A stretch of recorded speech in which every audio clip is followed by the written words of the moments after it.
saludo muy especial a todo el remanente de Israel disperso entre las naciones, todos los hermanos en la fe, en nuestro Mesías Yeshua, nuestro Rey, nuestro sumo sacerdote. Asimismo, saludando a todos los amigos, todas las personas, desde el lugar donde se encuentren, el Padre Eterno les guarde y les bendiga. Sean todos en el shalom del Señor, en la paz del Eterno, ¿verdad? Sea el Eterno Dios guardándoles de todo mal, de todo peligro, bendiciéndoles el Padre Eterno. Vamos a darle gracias al Señor, vamos a orar, vamos a presentarnos ante el Eterno y asimismo poder escudriñar su palabra en esta tarde, ¿verdad? En esta noche o en este día, incluso en algunos países todavía, ¿verdad? Bendito eres tú, Padre Eterno, gracias te damos, Rey, por tu gran amor y por tu misericordia, Padre.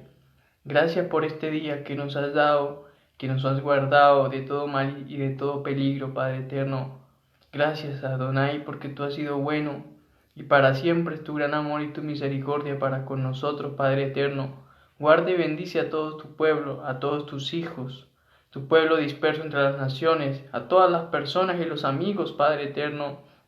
Guárdales y bendíceles y seas tú obrando en cada una de nuestras vidas conforme a tu gran amor, conforme a tu misericordia, conforme a tu bondad, conforme a tu poder. Seas tú dirigiéndonos día a día a través de tu palabra, instruyéndonos, Padre Eterno.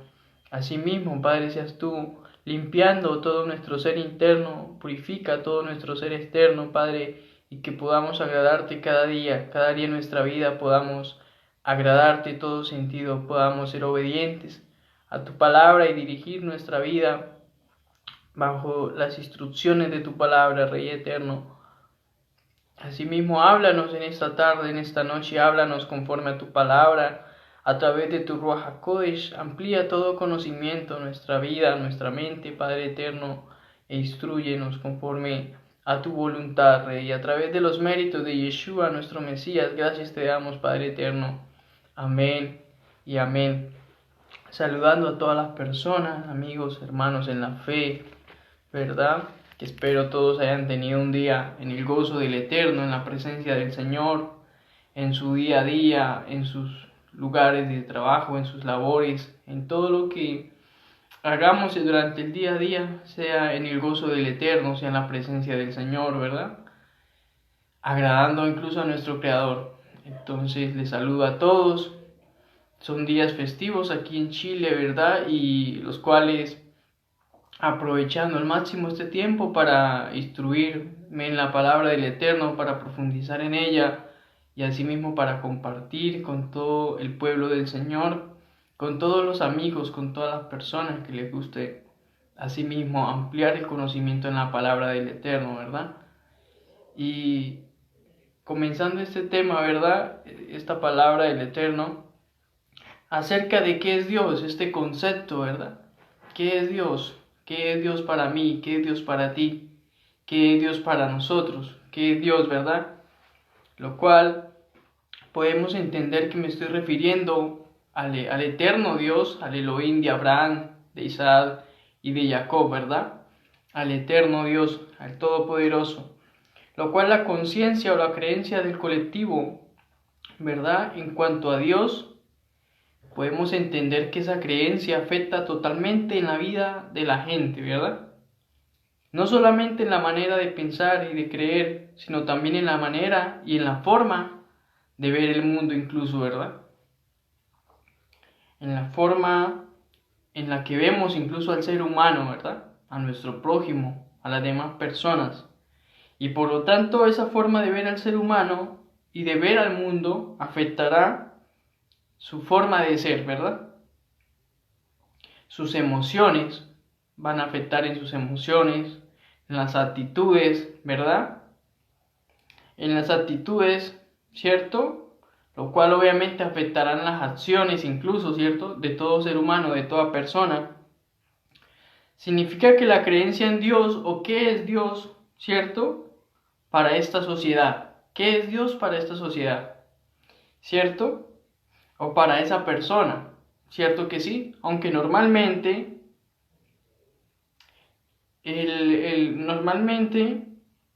no es para una sola persona el creer en Dios, sino que podemos entender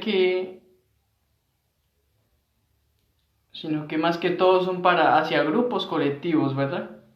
Hacia grupos colectivos, creencias colectivas, ¿verdad? ¿Qué es Dios? ¿Cómo ven a Dios? ¿Cómo ven al Eterno, al Todopoderoso, al Creador, ¿verdad? Es como un eje que afecta a todo el sistema, ¿verdad? Los comportamientos de las diferentes épocas y de las diferentes culturas vienen de sus creencias en Dios, ¿verdad? En diferentes épocas, en diferentes culturas, en diferente lugar, ¿verdad? Incluso cuando se dejó de creer en Dios, incluso cuando se ha dejado de creer en Dios, cuando muchas culturas, ¿cierto? Colocan al eterno Dios a un lado, lo hacen a un lado, ¿verdad? En lo cual, en ese Dios en el que no creían incluso, afecta también, ¿cierto que sí? ¿Y por qué incluso eso afecta también? Por lo que viene siendo un Dios en el que no creen, ¿verdad? Un Dios en el que no se cree, ¿cierto? También el Dios en el que no se cree tiene que estar definido de alguna forma, ¿verdad?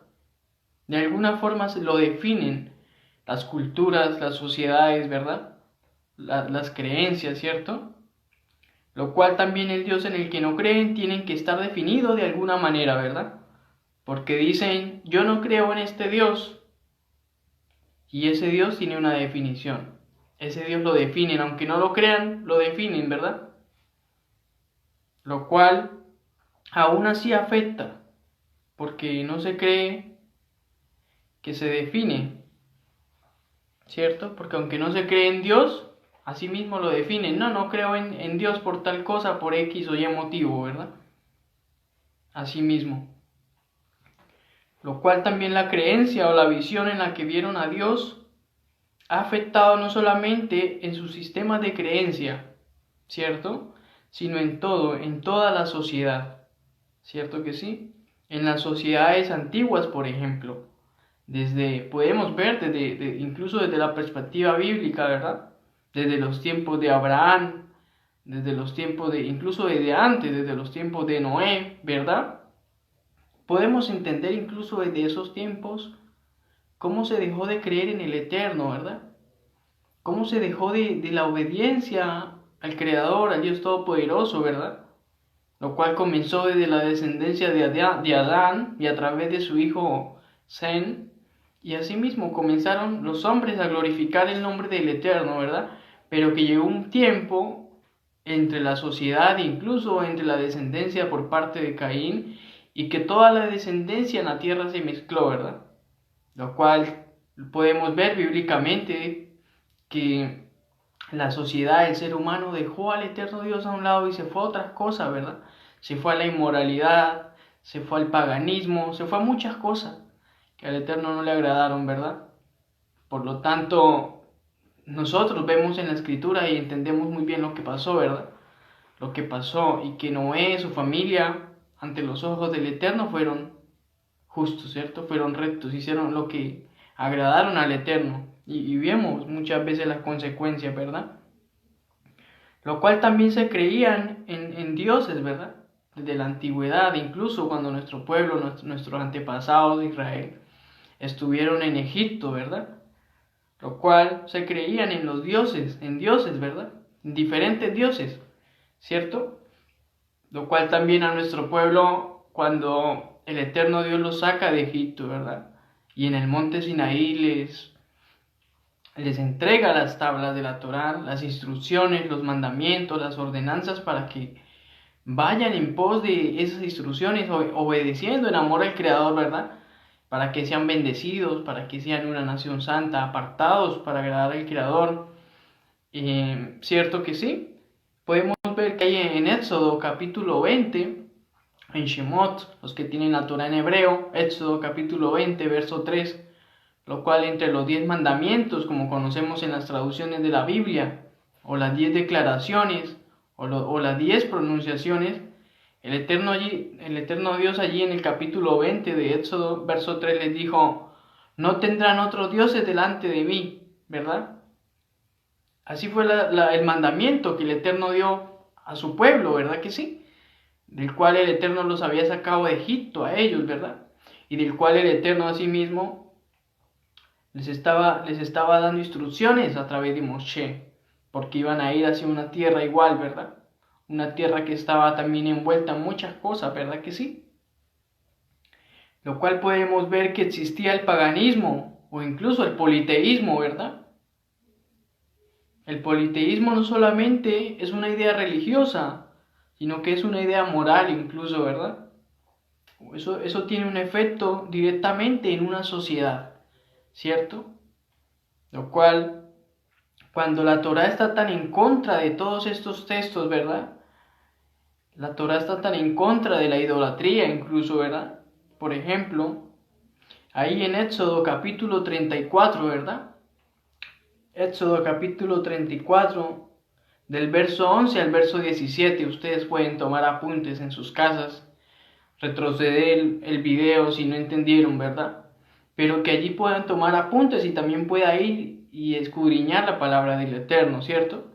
Lo cual podemos entender lo que el Eterno les estaba diciendo allí al pueblo de Israel, a nuestros antepasados, ¿verdad?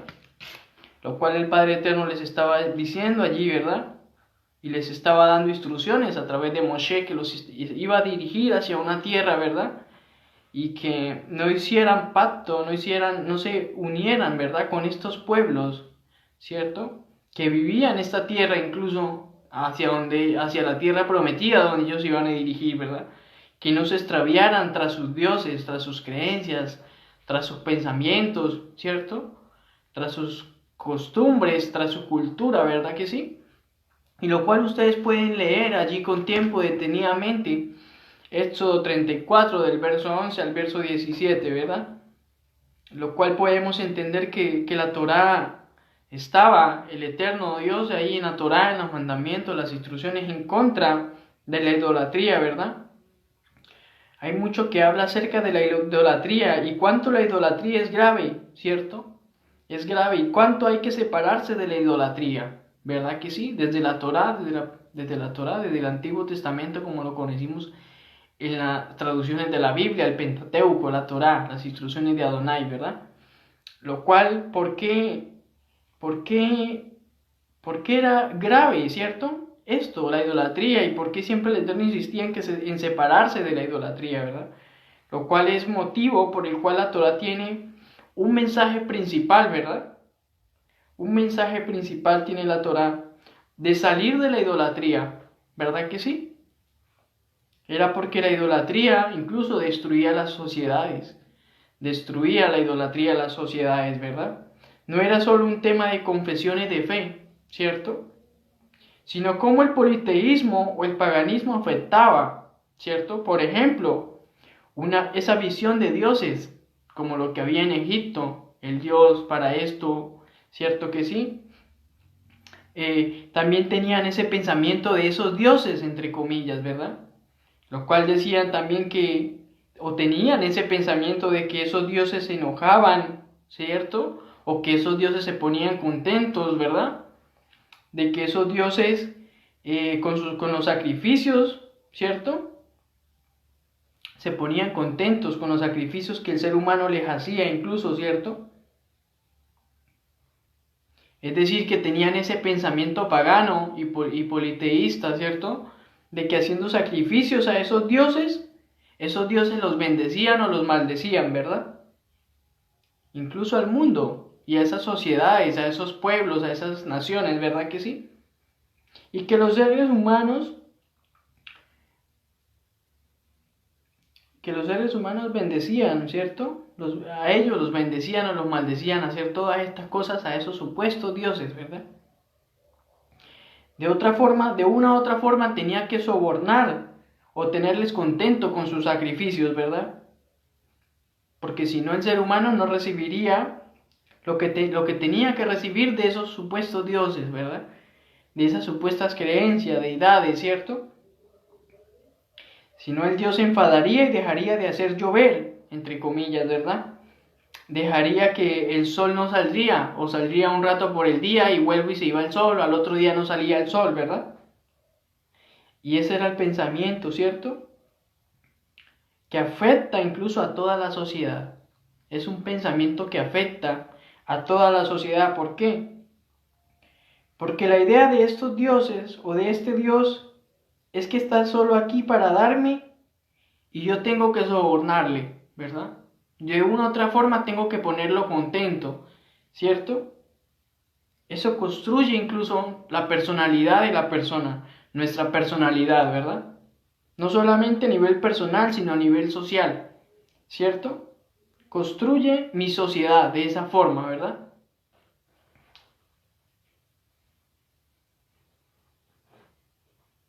¿Cierto que sí? Lo cual la idea de que los dioses algún día se podían pelear, ¿cierto? Era el pensamiento que se tenía en las culturas y que todo se vaya al caos en hebreo, al tohu wabou, ¿verdad? Que todo se vaya al caos cuando estos dioses se peleasen entre ellos, ¿verdad? Lo cual esta idea es terrible, ¿verdad? Es una idea que me hace ver el mundo de otra manera, incluso hasta pesimista, ¿verdad? ¿Y por qué pesimista? Porque hay esperanza para el mundo. No hay esperanza para el mundo, ¿verdad? No hay esperanza, ¿verdad? Si esto es una creencia de que si los dioses se pelean, ¿verdad? Y todo se vuelve un caos porque los dioses se pelean entre sí, entre comillas. Esto es una idea que podemos entender que no hay esperanza para el mundo, ¿verdad? El mundo no está dirigido hacia algún lugar, incluso, ¿verdad? No hay alguien que dirija al mundo hacia algo, ¿verdad? Vamos a intentar que nos vaya mejor. Es el pensamiento del ser humano, ¿cierto? Vamos a sobornar un poquito a los dioses. Es el pensamiento, ¿cierto? Y si los dioses están de acuerdo, llegaremos a algún lugar, ¿cierto? Si no, pues esto tiene un efecto en la persona, ¿verdad? Sin esperanza, o que no espera el bien, o que si hay dioses y lo único que se hace es recibir, no hay una moral superior, ¿verdad? No lo hay. ¿Y qué hace la moral? ¿Quién decide cuál es la moral? ¿Verdad? A eso se basa y se ha basado en todas las generaciones, ¿cierto? Este tipo de pensamientos. No hay una moral superior, ¿verdad? A diferencia del monoteísmo, ¿verdad? Que cree en el único y eterno Dios, en el Elohim, en el eterno, en el todopoderoso, ¿verdad?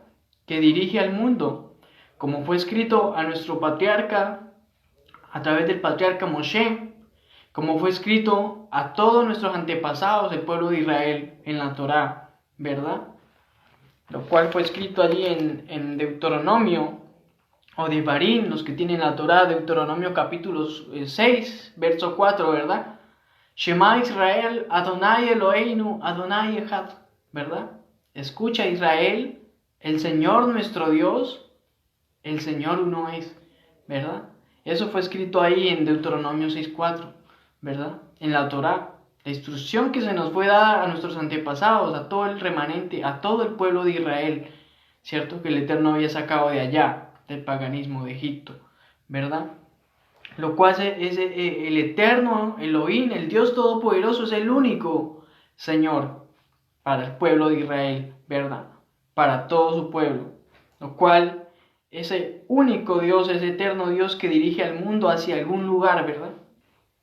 Que de alguna manera establece una moral, ¿verdad? Para todo el mundo, una moral superior, ¿verdad? Para todo el mundo, incluso desde la Torá, desde el monte Sinaí, cuando fue entregada esta bendita Torá a nuestro patriarca Moshe, a todo el pueblo de Israel, ¿verdad? Lo cual el monoteísmo necesita incluso ser pulido en muchas cosas, ¿verdad?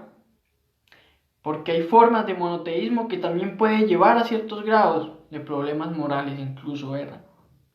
El monoteísmo cree que una moral superior que dirige a toda la humanidad, ¿verdad? No cada uno decide según lo que se viene, ¿cierto? O según lo que su vientre le pida, qué es bueno y qué es malo, no, ¿cierto? Para ver si algo se me va a dar, para ver si se me dan las cosas o no. ¿Cierto que sí? No, nada de eso. El monoteísmo sabe que hay un bien que hay que seguir, ¿verdad? Lo cual también tiene cierto grado de dinámica y evolución, pero básicamente tiene una moral superior, a lo que los hombres están debajo de ella, ¿cierto? Y lo cual esta moral superior guía a todos los seres humanos, ¿cierto que sí? Y a las sociedades de una forma sana, ¿cierto? Una sociedad sana, incluso, es la que le da descanso una vez a la semana a los trabajadores, ¿verdad? Lo cual podemos ver en Éxodo capítulo 20, ¿cierto? Entre los 10 mandamientos, capítulo 20, verso 10, verso 11, ¿cierto? O ver desde el verso 8 al 11, lo cual fue establecido allí, ¿verdad? El día de reposo, el día de descanso para todo el pueblo de Israel, ¿cierto? O el séptimo día como el día de reposo, ¿cierto que sí? Lo cual no solamente fue escrito allí, fue escrito desde el principio de la creación, fue escrito a través de los profetas también, ¿verdad? Y a través de las instrucciones, incluso de los apóstoles de Yeshua, nuestro Mesías, incluso a través de las instrucciones de Yeshua, nuestro Mesías, ¿verdad? Lo cual, una sociedad sana, ¿cierto? Es la que cree que todos los seres humanos son iguales, de una u otra forma, ¿verdad? Que no hay razas superiores a las otras, ¿verdad? Incluso el eterno Dios dijo en la Torá eso, ¿cierto? El eterno Dios dijo en la Torá eso. Cuando vemos que todos venimos de un hombre, incluso desde Adán, desde el principio de la creación, desde Adán, el primer hombre de la creación, ¿verdad? Todos los seres humanos, ¿cierto? Fueron creados, incluso dice la Escritura, a la imagen del Todopoderoso, a la imagen de Dios y semejanza del Eterno, ¿verdad? Entonces las ideas que tuvo, las ideas que uno tiene acerca de Dios, ¿cuáles son esas ideas que se tienen del Eterno? O que las sociedades tienen del Eterno desde antes, desde mucho antes, lo que yo he estado hablando, ¿verdad? Porque es importante entender esto, en especial el pueblo del Señor, el remanente de Israel, que hoy día se encuentra disperso entre las naciones, incluso allá en Israel, ¿verdad? Hay un remanente igual, ¿cierto? ¿Por qué es importante entender esta perspectiva acerca de Dios, del Eterno, verdad? Porque las ideas que se tengan de Dios, del Eterno, afectan incluso a nivel personal, ¿cierto? Es muy diferente vivir en el mundo pensando que Dios lo controla todo, ¿cierto? Y lo hace todo a no creerlo, ¿verdad? No se trata de decir qué es lo incorrecto y qué es lo correcto, no, ¿cierto que sí? Solo que nos demos cuenta la diferencia, ¿verdad? ¿Cómo se va a caminar por el mundo sabiendo que Dios lo ha hecho todo? A que Dios hace todas las cosas, ¿verdad? También depende la imagen que tenga del eterno Dios, la imagen que cada persona tenga del eterno. También depende de eso, ¿verdad? Porque como lo he dicho al principio, todo esto influye en nuestra vida. Todo esto influye a nivel personal, a nivel moral, incluso a nivel de sociedad. Todo esto influye, ¿verdad? ¿Desde qué perspectiva tienes ese pensamiento del eterno Dios, del Todopoderoso, ¿verdad? Desde la perspectiva de las culturas, de las naciones, así como se veía anteriormente, incluso en Egipto, que Egipto fue la potencia mundial en todo sentido y que se veía de todo, muchos dioses, muchas creencias, muchas culturas, ¿verdad? Entonces, asimismo, dependiendo de esa perspectiva que se tenga, ¿verdad? Lo cual también podemos ver allí en el libro de la carta de los apóstoles, ¿verdad? De los primeros discípulos y apóstoles creyentes en Yeshua, nuestro Mesías, ¿verdad? Por ejemplo, allí en la carta de los apóstoles, de Hechos de los Apóstoles, o podemos decir las cartas apostólicas, ¿verdad? Capítulo 15, del verso 15 al 21, lo cual se puede analizar completamente, el verso 15, con tiempo, tomar apuntes. Las cartas apostólicas, capítulo 15, ¿verdad? Lo cual podemos entender que había un Sanedrín en el primer siglo, ¿verdad? No el mismo Sanedrín que había por parte de los saduceos, por parte de ciertos doctores de Torá en el primer siglo, sino que este era un nuevo Sanedrín por parte de los discípulos y apóstoles de Yeshua, nuestro Mesías, y creyentes en Yeshua, nuestro Mesías, instructores de la Torá, ¿verdad? Lo cual allí podemos ver incluso voy a leerlo cierta parte del capítulo 15, unos versículos, pero que ustedes lo pueden ir analizando con detenimiento, ¿verdad? Y asimismo con la comunión del Ruach HaKodesh ampliando el conocimiento, ¿verdad? Pero allí en el verso 15, capítulo 15 de Hechos, verso 15, dice de la siguiente manera: y las palabras de los profetas están en armonía con esto, pues está escrito: después de esto regresaré y reconstruiré el tabernáculo caído de David, reconstruiré sus ruinas, yo la restauraré.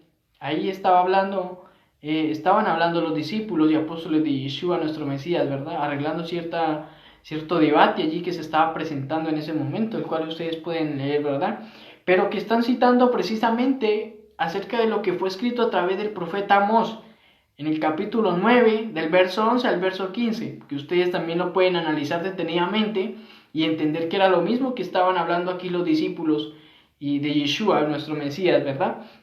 Lo cual estaban hablando y se estaban refiriendo a los gentiles o a las naciones, a los gentiles que estaban creyendo en Yeshua, el Mesías de Israel, y que estaban retornando al eterno Dios, que estaban volviendo al eterno Dios de Israel, ¿verdad? Que se estaban volviendo a Él, ¿cierto? Y que estaban aceptando la palabra y que estaban aceptando a Yeshua como el Mesías de Israel, ¿verdad? Se estaban refiriendo a estos gentiles, a estas personas o estos, podríamos decirlo, a estos creyentes de las naciones, ¿verdad? Que estaban se estaban retornando al Eterno y estaban aceptando a Yeshua como Mesías de Israel, ¿verdad? Lo cual siguen diciendo: para que el resto de la humanidad busque al Señor, esto es, todos los gentiles que han sido llamados por mi nombre.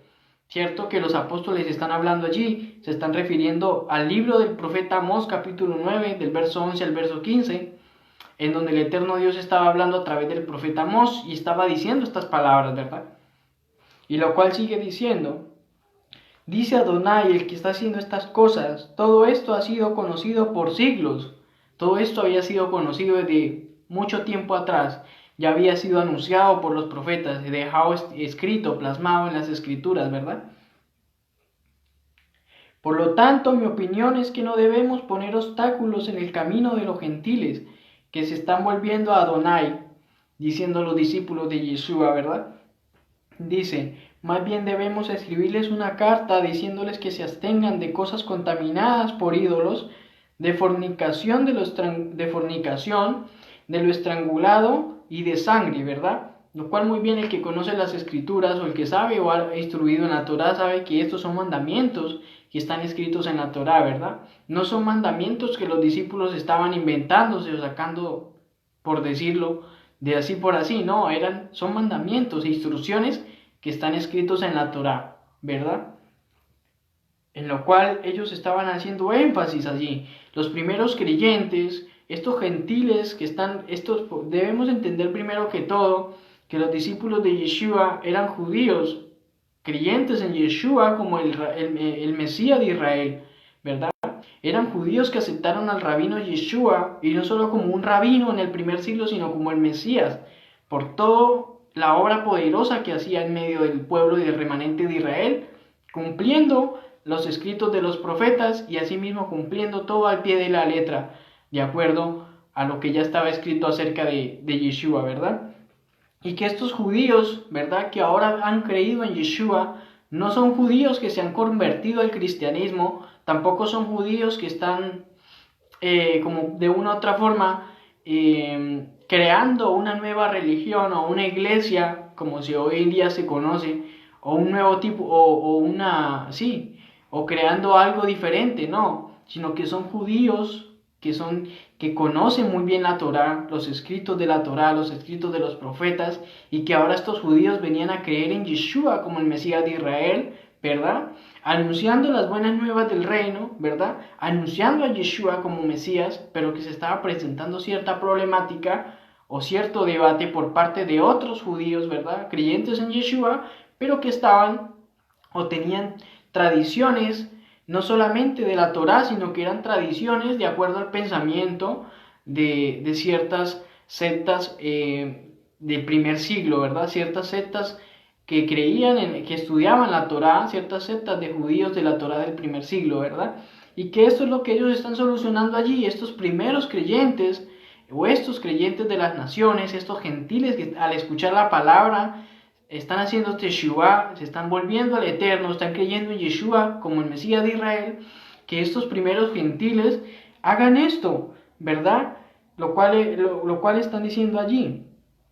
Están diciendo que se abstengan de cosas contaminadas a los ídolos, ¿cierto? Que se aparten de fornicación, que se aparten de lo que sea estrangulado, y también que se aparten de sangre, de comer sangre, o de, ¿sí me entiendes? Y ellos continúan ahí en el versículo 21, porque de los tiempos más tempranos, Moshe ha tenido en toda ciudad personas que le proclamen. Desde los tiempos más antiguos, Moshe representa la Torá, la instrucción del Eterno, ¿verdad? Moshe ha tenido desde los tiempos más tempranos, Moshe ha tenido en toda ciudad personas que le proclamen, y sus palabras son leídas en las sinagogas todos los días de reposo, a lo que se estaban refiriendo los apóstoles. No, mandémosles cartas a estos primeros creyentes, démosles instrucciones de que ellos comiencen haciendo esto, estas ordenanzas, mandamientos que están estipulados en la Torá, ¿verdad? Porque Moshe desde tiempos muy antiguos tienen quienes le proclamen en las sinagogas. Es decir, Moshe es enseñado en las sinagogas o en las comunidades o en las congregaciones a través de la Torá desde tiempos muy antiguos. Entonces que estos primeros creyentes comiencen haciendo esto, ¿verdad? Y ya después cada día de reposo, como lo dice allí, sus palabras, las palabras de Moshe, la Torá del Eterno, son leídas en las sinagogas todos los días de reposo. Entonces que estos gentiles comiencen haciendo esto y cada día de reposo ellos van a ir ampliando el conocimiento. Cada día de reposo van a ser instruidos por la Torá, por Moshe. Era lo que los primeros discípulos de Yeshua, nuestro Mesías, estaban ellos anunciando esto, ¿verdad? Lo cual podemos muy bien entender esta parte, ¿cierto que sí? Pero ¿por qué ellos recalcaban esto? ¿Por qué ellos decían, no, estos primeros creyentes en Yeshua que se abstengan de ídolos, que se abstengan de... Y es porque precisamente son creyentes que ahora vienen retornan al Eterno, al pueblo de Israel, al remanente de Israel, aceptan a Yeshua como Mesías, pero estos creyentes ¿de dónde vienen? ¿De dónde provienen? De las naciones, de las culturas griegas, de las culturas romanas, de otras naciones que tienen culturas, que tienen otras diversas creencias, ¿verdad? Y es por eso que hacen un énfasis, ¿verdad? Porque podemos entender que entre las naciones, entre las culturas, entre las sociedades, se movían una clase de dioses familiares, ¿verdad? Se movían una especie de divinidades o deidades, ¿verdad? Que estaban en el punto incluso más bajo del panteón. Era una forma como, ¿cierto?, decirlo, de escala, ¿cierto?, en la categoría de los dioses. Un ejemplo, eran los dioses que tenían ver con las cosas del día a día de las personas o de los paganos en las diferentes naciones, culturas, griega, romana, etcétera, ¿verdad? La comida que ibas a comer, las bebidas que iban a beber, la limpieza de sus casas, incluso las relaciones sexuales con la mujer, ¿cierto? Y la mujer con su marido, ¿cierto que sí? Las relaciones de esposo con la esposa, la de los padres con los hijos, los hermanos con los hermanos, se contaban por miles y miles de dioses, deidades, entre comillas, dentro de todas estas naciones. Para todo tenían un dios, lo cual muy bien entendemos de la perspectiva bíblica, que era un demonio. Para todo tenían un demonio, un dios, entre comillas. Esto hay que hacer de comida porque esto a este Dios le agrada, a este Dios, entre comillas, cultura de las naciones, ¿verdad? Y eso era lo que se tenía entre las naciones, ¿verdad? El único que ha creído, porque por ejemplo debemos entender que después de que las 10 tribus del norte fueron dispersas por todas las naciones y que aún la casa de Judá fue también llevada cautiva por Babilonia, pero retornaron y que de una u otra forma han estado allí, ¿verdad? Allí pegados a la Torá, creyendo en el único y eterno Dios, el Elohim de Israel, el eterno, el todopoderoso, ¿verdad? Y de resto las demás naciones no, las demás naciones estaban involucradas en muchos dioses, ¿verdad? En muchos dioses, en muchas cosas, ¿verdad? Lo cual podemos entender que a su vez eran demonios que estaban allí, ¿verdad? Demonios que tenían, podríamos decir, las dominadas estas culturas, estas creencias, estas naciones, ¿verdad? Lo cual podemos entender muy bien que Júpiter, que es la versión romana, ¿verdad? El dios Júpiter, ¿verdad? La versión romana, lo cual viene siendo desde la cultura griega el dios Zeus, ¿verdad? Lo cual viene siendo cultura, mitología griega, ¿verdad? Y todas sus creencias, ¿cierto? Lo cual es digamos que estos eran la cuna del panteón, ¿verdad? La cima del panteón, la cima de esa escala de dioses, pero que eran esos principales, ¿verdad? Para Roma era Júpiter, para Grecia era Zeus, ¿verdad? Pero debajo de ellos habían otros dioses, ¿cierto? Dioses, demonios, ¿verdad? De menos influencia incluso, ¿verdad? Hasta llegar a la categoría más baja de todos, ¿verdad? De todas estas personas que creían en todo tipo de cosas, ¿verdad? Lo cual eran estos demonios, precisamente los dioses tenderos, los que estaban con la gente en sus casas, en su día a día, en sus quehaceres diarios, ¿verdad? Lo cual entendemos que Zeus o Júpiter estaban allí en el panteón, en la cima, ¿verdad? Como los, entre comillas, los dioses superiores, ¿verdad? De estas culturas, donde había sido incluso disperso toda la casa de Israel, todo el remanente de Israel, ¿verdad? Pero estos demonios están en la casa de ellos, los de menos escala, estaban todos en sus casas, en el día a día, todo lo que hacían era por agradar a estos, entre comillas, dioses, ¿verdad? Lo cual estaban entre sus casas, entre sus trabajos, entre el trajín de cada día, ¿verdad? Cada ciudad tenía sus dioses, sus panteones, sus dioses, ¿cierto que sí? Algunas tenían 20 deidades, divinidades, entre comillas, ¿verdad? De acuerdo a esas culturas. Otras tenían 30, otras tenían 40, ¿cierto? Y así sucesivamente, ¿verdad? Cuando la gente se movía de un lugar a otro, o cuando los soldados incluso romanos eran movidos de un lugar a otro, ellos llevaban sus dioses, sus deidades, sus creencias, ¿cierto? Sus demonios, podríamos entenderlo, ¿verdad? Con ellos y las daban a conocer a donde ellos llegasen incluso, ¿cierto? Entonces ellos se movían de un lugar a otro y llevaban sus deidades, ¿cierto? Sus creencias, sus dioses para ellos, sus demonios, ¿verdad? Y los daban a conocer a donde llegaran, ¿verdad? Lo cual la gente no le tenía miedo a todo esto, sino que era algo muy normal y muy común dentro de estas sociedades, ¿verdad? Eran como sus guardianes personales y les daban a conocer al nuevo lugar donde llegaban, ¿verdad? Incluso hacían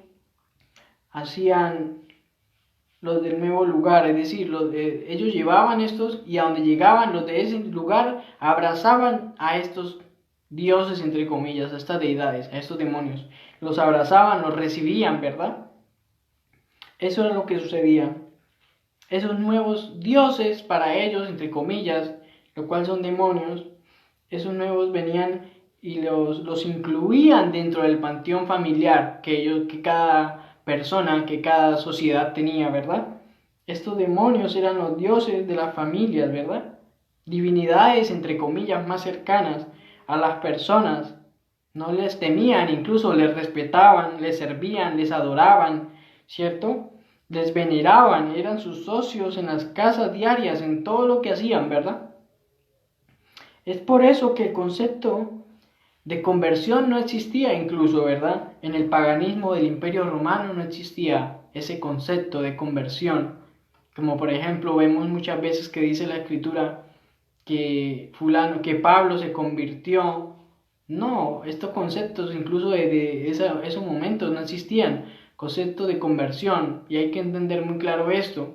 Pablo, judío, desde la casa de los fariseos, bajo los pies de Gamaliel, instruido en la Torá y en todo lo que tenía que ver al respecto con la secta de los fariseos, ¿verdad? Después vino a creer en Yeshua como Mesías de Israel y a proclamar las buenas nuevas, ¿cierto? Y a anunciar a Yeshua como el Mesías de Israel. Un judío, siguió siendo judío incluso, proclamando las buenas nuevas del reino y a Yeshua como el Mesías de Israel. no fue convertido al cristianismo, no fue convertido a otro. Es un concepto bastante errado, ¿verdad? Y que podemos entender que este concepto de conversión no existía incluso dentro del paganismo, dentro del Imperio Romano, ¿verdad? Nadie dejaba de adorar a un Dios particular para convertirse a la jurisprudencia de otro Dios, entre comillas, ¿verdad?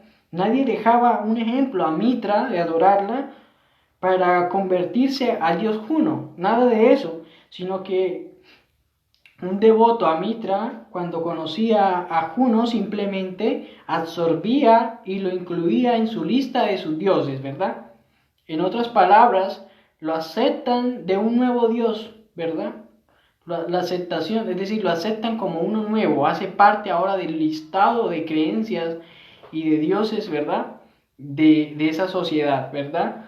La aceptación de un nuevo Dios no requería la renuncia a los dioses previos en esos tiempos, ¿verdad? En esas culturas. Todo lo contrario, uno más en su lista de divinidades, ¿cierto? Y que para ellos, dentro de su pensamiento, mientras más dioses tuvieran, mejor aún. Era el pensamiento de estas culturas, de estas sociedades paganas, ¿verdad? Mientras más demonios tuvieran, mejor aún. Mejor les iba a ir, entre comillas, ¿verdad? En sus casas en todo lo que hacían en su día a día, ¿verdad? A un pagano no se le requería dejar a un dios para la aceptación de otro, sino que simplemente se añadía su dios a su lista particular. Esos dioses, esas deidades, ¿verdad? Todas esas cosas se añadían a su lista particular que tenían, ¿verdad? Podían tener su dios particular, podían tener su demonio particular, ¿verdad? Pero no significaba que dejaban de creer en el resto o que mostraran deslealtad al resto. Eran simplemente que con esto se identificaban, con unas cosas se identificaban con la otra. Para esto me identifico con este, para esto me identifico con este, ¿verdad? Pero que podemos entender que había una jerarquía de dioses, entre comillas, deidades para ellos, ¿cierto? Entonces, ese otro que ellos aprendían, que ellos recibían, que se iban mezclando y iban conociendo, venía a ser uno más de la lista de ellos, ¿verdad? Lo cual podemos entender que eran deidades, demonios, que se movían en medio de estas sociedades. Los dioses que estaban en la cabeza del panteón, Júpiter o Zeus, ¿verdad? El primero, y luego de la jerarquía que iban bajando, ¿cierto? Entonces se puede imaginar como una enorme pirámide de dioses, entre comillas, de deidades, entre las culturas, entre las naciones. En la punta arriba, para ellos, entre comillas, y con D minúscula, el Dios pequeño para ellos, el Dios supremo, y debajo hasta llegar a lo más bajo de todo, ¿verdad? Los demonios, sus demonios particulares, ¿verdad? Había muchos dioses y muchos señores y muchos demonios por todos lados entre las culturas. Todas estas culturas que estaban entre las naciones y que incluso muchas veces, si podemos ver históricamente y bíblicamente, que llegaron a tocar incluso allá al pueblo de Israel, ¿verdad? Quisieron meterlas allá dentro del pueblo de Israel, dentro de la casa de Judá, dentro del templo sagrado del Eterno, me quisieron y metieron muchas cosas, ¿verdad? Muchas contaminaciones, ¿cierto que sí? Lo cual podemos entender también, ¿cierto? Que en otras palabras podemos entender que la idea hebrea de un solo Dios, de un único, el Eterno, el Todopoderoso, esa idea hebrea de un solo Dios era totalmente desconocido dentro del mundo pagano, incluso dentro del Imperio Romano era totalmente desconocido por toda esta cantidad de deidades y de demonios y de cuestiones que tenían en su listado familiar, en su listado del día a día, ¿verdad? Era una idea totalmente desconocido, es decir, que hacerse parte del pueblo de Israel, ¿verdad? Entre el mundo pagano, aquella época no era cualquier cosa, no era cualquier cosa, ¿cierto? Hacerse parte, volverse a Teshuvah, volverse al Eterno, ¿verdad? Y aceptar al Eterno, al Elohim, al Todopoderoso, al Dios de Israel, creer en Yeshua como el Mesías de Israel no era cualquier cosa. Dentro de esa sociedad y ese mundo pagano, no era cualquier cosa. ¿Por qué? Eso significaba renunciar a todas esas deidades, divinidades entre comillas, a todos esos dioses paganos, ¿verdad? A todos esos demonios, ¿cierto que sí? Eso significaba eso. Significaba que ellos debían aceptar exclusivamente al Dios de Israel, al Todopoderoso, ¿verdad? Como el único Dios, como el eterno, como el verdadero, como el único. Y esto creaba un serio problema para los paganos incluso, ¿verdad? Porque sus dioses se podían ver, sus dioses se podían tocar, imágenes, tenían estatuas, imágenes que los referenciaban, ¿verdad? Imágenes, ¿verdad? De yesos o de madera o de cualquier tipo de material, pero que estos dioses, ¿cierto? Los podían ver, los podían tocar, ¿cierto que sí? Entonces el dejar todo esto y venir a creer, aceptar al eterno Dios de Israel como el único Dios verdadero, eso los llevaba a dar un giro de 180 grados en su mente, ¿verdad? ¿Por qué? Porque ellos ya entendían que el eterno Dios de Israel, el Dios de Abraham, Isaac y Jacob, no era como esos dioses, no era como esas deidades y esas creencias, ¿cierto? No estaba estipulado como un yeso, un metal que este es mi Dios y este le adoro y a este lo venero y todo eso, nada que ver, ¿verdad? Era algo totalmente diferente. ¿Cierto? Podemos entender que el eterno Dios, al Todopoderoso, no lo podía mover de un lado para otro, ¿verdad? Lo cual esto es un enorme desafío a la esencia misma, ¿verdad? Del paganismo, como el discurso, ¿cierto? Eso es un desafío a esa creencia de toda esta sociedad pagana que se movía y que se ha movido en todos los tiempos, ¿verdad? En lo cual el discurso de un judío, ¿verdad? Y que posteriormente creyente en Yeshua como el Mesías de Israel de esa época pagana, da testimonio, testifica acerca de toda esta cosa, lo cual podemos ver allí también en el libro de Hechos de los Apóstoles, las cartas apostólicas, capítulo 17, verso del 16, ¿verdad? Lo cual ustedes pueden allí hasta el 34 tomar apunte e ir analizando detalladamente, ¿verdad? Lo cual dice ahí en el verso 16, Hechos capítulo 7, verso 16 al 18.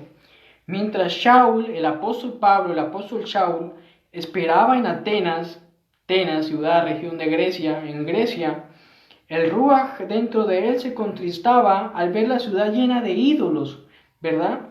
Así que comenzó a tener discusiones en la sinagoga, discusiones, debates, ¿verdad? En las sinagogas con los Yehudim y los temerosos de Adonai, ¿sí? Es decir, a pesar de que el apóstol Shaul fue a Atenas, a Grecia, ¿verdad? Y habían sinagogas de Yehudim, en Grecia habían y en cualquier lugar habían sinagogas de judíos, ¿verdad? Pero que estos judíos estaban pegados al pie de la Torá, creyendo en la Torá, en los profetas, en Moshe, eran judíos que no habían aceptado a Yeshua como Mashiach de Israel, ¿verdad? Lo cual hasta el día de hoy existe, ¿cierto que sí?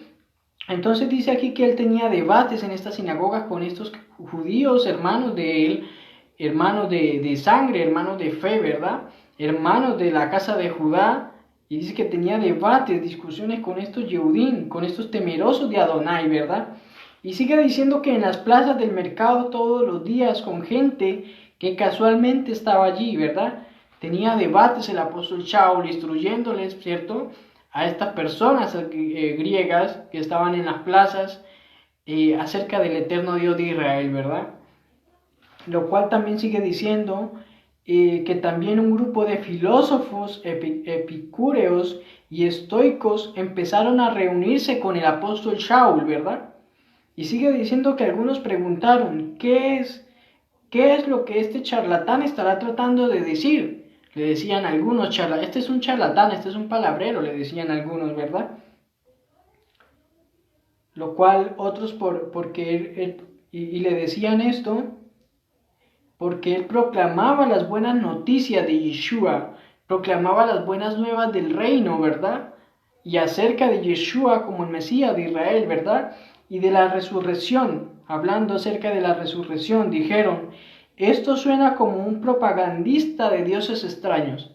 Entonces muy bien podemos entender que para esta cultura griega, todo lo que les hablaran diferente eran como otro dios. Ah, ese es otra clase de dios. Ah, ese está hablando acerca de dioses extraños. Este es un propagandista de dioses extraños, es lo que le estaban queriendo. Lo tildaban a él porque no entendían el mensaje de las buenas nuevas del reino, escritas en la Torá, escritos en los profetas, y ahora habiéndose cumplido a través de Yeshua como Mesías de Israel, ¿verdad?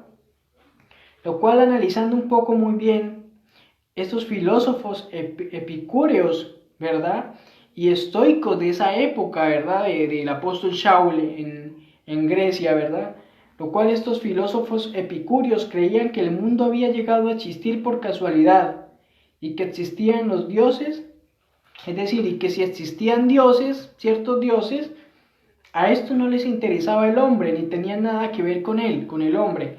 Para ellos la meta más elevada de la vida era buscar el placer y evitar el pesar y el dolor. Estos filósofos epicúreos creían en todas estas cosas, ¿verdad? Es decir, que no era complicado, es decir, que no era fácil, ¿verdad? Anunciarles las buenas nuevas del reino, presentarles a Yeshua, presentarles al Elohim, al Todopoderoso de Israel, y a Yeshua como Mesías de Israel, ¿verdad? No era fácil. Y esto, lo de la doctrina de la filosofía estoica, se ha basado en guiarse por la razón y debido a que no se puede controlar lo que sucede alrededor, es decir, controlar lo que se piensa al respecto de lo que sucede. Por ello este pensamiento se fija especialmente en las emociones, a las que se refiere como pasiones, y que divide en buenas y malas e indiferentes. La reflexión que hace el estoicismo al respecto es que a las personas no les perturban las cosas que pasan, sino las opiniones que tienen sobre esas cosas que pasan. De esta forma se pueden refutar buscando una perspectiva más productiva y obteniendo una respuesta racional a esas pasiones para convertirlas en emociones saludables. El objetivo de los estoicos es alcanzar la felicidad o la autorrealización. Creían en estas filosofías, en estos pensamientos, ¿verdad? De esa época, incluso estas filosofías y pensamientos yo creo que deben seguir hasta el día de hoy, ¿verdad? Pero con esto era que el apóstol Shaul se encontró en Atenas debatiendo, enseñando las buenas nuevas del reino, presentando a Yeshua como el Mesías de Israel, ¿verdad? Lo cual también podemos entender allí mismo que lo que estaba haciendo el apóstol, ¿verdad? En el capítulo 17 de Hechos, verso 30 al 34, lo cual él dice: en el pasado, Elohim, el Dios Todopoderoso, el Dios de Israel, pasó por alto tal ignorancia, pero ahora está ordenando a todos los seres humanos de todos los lugares que se vuelvan a Él de sus pecados, que hagan teshuvá, que se vuelvan al eterno Dios, ¿verdad? Que se arrepientan y se retornen al eterno y ser redimidos, ¿verdad? A través de Yeshua, el Mesías, que era el mensaje que el apóstol Pablo y los demás apóstoles creyentes en Yeshua iban dando a todo lugar y a toda nación donde iban, ¿verdad? Dice: porque ha establecido un día en el cual con justicia habrá de juzgar a toda la tierra por medio del varón a quien él ha designado, y que hace volver a su fe a cualquiera, a la fe del Eterno, a la fe mediante Yeshua, porque lo hace resucitado entre los muertos. A la mención de la resurrección de gente muerta, algunos se burlaban, ellos no entendían, estos paganos, estas personas gentiles griegas no entendían y se burlaban, ¿verdad? Y algunos decían: queremos oírte otra vez sobre esta materia, es decir, veían como una materia más, como una filosofía más. Esto era un poco de palabras que ellos no entendían y que lo veían como una ciencia más, como que esto es algo nuevo. Queremos oír de nuevo esta clase de pensamiento, ¿cierto? Que era lo que pasaba en esa época del primer siglo en Grecia, ¿verdad? Y dice que así Shaul se fue de esa reunión, ¿verdad? Pero algunos hombres que se quedaron con él y llegaron a creer, entre los cuales estaba Dionisio, miembro de ese consejo en el cual lo habían llevado al apóstol Pablo a hablar sobre el mensaje de las buenas nuevas del reino, a hablar sobre el Dios Todopoderoso de Israel, presentarles a Yeshua como el Mesías de Israel, ¿verdad? Y dice que también una mujer llamada Dámaris y otros llegaron a creer junto con ellos, ¿verdad? Lo cual podemos entender, ¿cierto? lo que le decían al apóstol, ¿cierto que sí?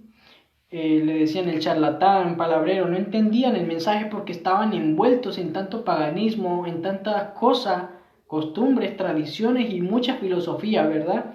Lo cual asimismo el apóstol Pablo en Éfeso, fue a Éfeso, ¿verdad? Otra región, y allá habían creyentes también en Yeshua, ¿verdad? En lo cual también allá los adoradores de Artemisa, ¿verdad? Otra diosa pagana, ¿verdad? Conocida como Diana entre los romanos, ¿verdad? Y que ya a medida de la historia van cambiando de nombres hacia estos dioses y diosas y que hoy en día se tienen entre las culturas, dentro de las naciones con otros nombres, ¿verdad? Lo cual decían esta gente, grande Diana de los Efesios, ¿verdad? Y lo cual también al apóstol Pablo cuando le escuchaban hablar acerca de este paganismo y en contra de estas cosas, ¿verdad? Muchas veces le agredían, le tiraban piedras, lo insultaban, lo golpeaban, ¿verdad? Y lo mismo sucede en Corinto, ¿verdad? Corinto, otra región de Grecia, y en toda la cuenca del Mediterráneo. En pocas palabras, un solo judío, ¿cierto? Bueno, los demás apóstoles también iban en Jerusalén anunciando las buenas nuevas del reino, anunciando a Yeshua como Mesías de Israel, ¿verdad? Pero que podemos ver al apóstol Pablo, ¿verdad? Removiendo todo este imperio, solo con la palabra de Moshe, con la Torá, ¿verdad? Con la Torá, y también confirmando y anunciando a Yeshua como Mesías de Israel, ¿verdad? Lo cual era ese apóstol, ¿verdad? Del Eterno, estricto monoteísmo, ¿verdad? Estricta lealtad a ese solo y único Dios, al Eterno, al Todopoderoso, que no se ve, que no se puede palpar ni manipular, pero que es el único que existe y el único que puede traer salvación, ¿verdad? El único que puede salvar, redimir por medio de Yeshua, el Mesías de Israel. Lo cual podemos ver que era un solo judío, Pablo, el apóstol Shaul de Tarso, moviéndose por todos lados, moviendo la idea de que los dioses de esos imperios, de esas naciones, son vanidad, que existía un solo y único eterno Dios, ¿verdad? Lo cual muchas veces decía, ustedes tienen muchos dioses, muchos señores, pero para el pueblo de Israel hay un solo Dios, el único, y nada más que un solo Dios, el eterno. ¿Cierto que sí? Lo cual podemos entender que dentro del pueblo del Señor se puede ser un buen creyente, ¿verdad? Es decir, dentro del pueblo del Señor, dentro del pueblo de Israel, el remanente del Señor, no se puede ser un buen creyente y creer en cualquier cosa, ¿cierto que no? No se puede ser un buen creyente y decir yo hago parte del pueblo de Israel, yo hago parte del pueblo de Dios, del pueblo del Eterno y creer en cualquier cosa, no, para nada. Y vivir como a cada cual le venga en gana, no. Ser parte del remanente de Israel, ¿verdad? Y estar bien delante del Eterno, delante del Todopoderoso, significa creer en ciertas cosas básicas y actuar de cierta manera que vaya alineado, ¿verdad? Con esas creencias básicas, ¿verdad que sí? Lo cual están escritas en la Torá, la instrucción del Eterno, y lo cual asimismo va acompañado de la fe, la emuná, ¿verdad? La emuná y la instrucción, la emuná y la Torá, lo que fue escrito, ¿verdad? A través de Moshe a todo el pueblo de Israel. Y asimismo va acompañado de la fe. Y esa fe, esa emuná en hebreo, nos lleva a obedecer en amor al Creador. Nos lleva a hacer, ¿verdad? Como lo dijo el apóstol Shaul en algunas de sus cartas, ¿verdad? Que la fe sin obra es muerta. Es decir, si yo tengo fe, eso me lleva en amor al Creador, a obedecer sus mandamientos, a obedecer sus instrucciones, ¿verdad? Y a colocarlas en práctica en mi vida. Y así como dice también en el libro de los profetas, lo que dice también acerca de que el justo por la fe vivirá, ¿verdad? Lo cual la fe es lo que crees, ¿verdad? Y es lo que te sostiene por dentro, es lo que te lleva, ¿cierto? A vivir en esa instrucción, ¿cierto? Es lo que nos lleva ahí, es como nos conduce, ¿verdad? Es como nos conduce a caminar, ¿verdad? A caminar hacia esa instrucción, hacia esos mandamientos, en obediencia y en amor al Creador, ¿verdad? Entonces debemos entender que ser parte del pueblo del Creador, del remanente de Israel, de una forma correcta, significa ser monoteísta, A eso significa creer en la existencia de un solo y único Dios, el Eterno, ¿verdad? El Todopoderoso. Al momento que tú creas, o que creamos incluso, me incluyo, ¿verdad? Que existen 3 dioses, o 5 dioses, o 7 dioses, ¿verdad? O muchos más dioses, ¿cierto? Deja uno incluso de ser parte del pueblo de Israel. Deja uno de ser parte del remanente de Israel, de ser parte del pueblo del Señor, ¿cierto? ¿Por qué? Porque pertenecer al remanente de Israel significa ser monoteísta, como lo dice la Escritura, como lo dice la Torá, como fue escrito por medio y dicho por medio de Moshe al pueblo de Israel, ¿cierto que sí? Como fue escrito por medio de los profetas, para que el pueblo de Israel muchas veces cuando se desviaban se retornaran al Eterno a creer en el único, en el Todopoderoso, ¿verdad que sí? Y así mismo como fue confirmado a través de Yeshua mismo, a través de los apóstoles, ¿verdad que sí? La existencia, es decir, en el creer en el único Dios, en el Todopoderoso, en el Dios de Abraham, en el Dios de Isaac, en el Dios de Jacob, ¿verdad? Y actuar en la vida siguiendo las instrucciones, esos mandamientos, ese manual que se nos dio allí en el monte Sinaí, a todo el pueblo de Israel, a todo el pueblo del Señor, ¿verdad? El cual Yeshua mismo y los apóstoles también instruyeron de acuerdo a lo escrito en ese manual, la Torá, ¿verdad? Las instrucciones. Lo cual debemos entender, ¿cierto? Que los mandamientos, en los preceptos, ¿verdad? En esa conducta apropiada, en línea con esa fe, esa emuná monoteísta que tenían nuestros antepasados, nuestros patriarcas, que tenía el pueblo de Israel, aún antes, ¿verdad? Y que aún así mismo ha tenido, ¿verdad? Y que así mismo tenían nuestros apóstoles y nuestros discípulos y aún nuestro Mesías Yeshua, ¿verdad? Lo cual debemos entender, amada familia, que en el paganismo no es así.